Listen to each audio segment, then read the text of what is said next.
ইউক্রেনের রাজধানী কিয়েভ রাশিয়ার হামলায় নিহতের সংখ্যা বেড়ে ২৮ জনে দাঁড়িয়েছে। আহত হয়েছে শতাধিক মানুষ। সোমবার ইউক্রেনে নতুন করে ক্ষেপণাস্ত্র ড্রোন হামলা চালায় রাশিয়া। তবে আমেরিকার প্রেসিডেন্ট ডোনাল্ড ট্রাম্পের দাবি, এই যুদ্ধের অবসান চান দুদেশের প্রেসিডেন্টই।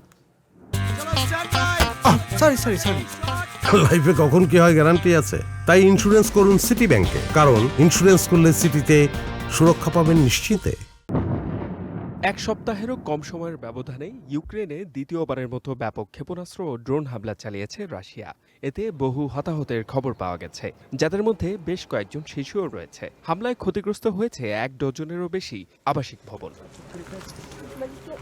সোমবার স্থানীয় সময় রাত ১টা ৪০ প্রথম বিস্ফোরণের শব্দ শোনা যায়। পরে রাত ২টা ১০ ও ৩টা ১৫ আরও কয়েক দফা হামলা হয়। বিমান হামলার সতর্ক সংকেত বেজে ওঠার পর দেশের বিভিন্ন এলাকায় ভূগর্ভস্থ আশ্রয় কেন্দ্রে আশ্রয় নেন হাজারো মানুষ।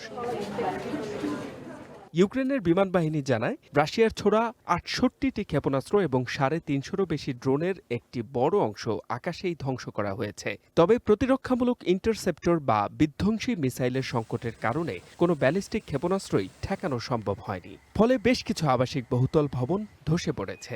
এখনও ধ্বংসস্তূপের নিচে অনেকের আটকে থাকার আশঙ্কা করা হচ্ছে। এই পরিস্থিতির পর পশ্চিমা মিত্রদের প্রতি ক্ষোভ প্রকাশ করে দ্রুত আকাশ প্রতিরক্ষা ব্যবস্থা সরবরাহের আহ্বান জানিয়েছেন ইউক্রেনের প্রেসিডেন্ট ভলোদিমির জেলেনস্কি।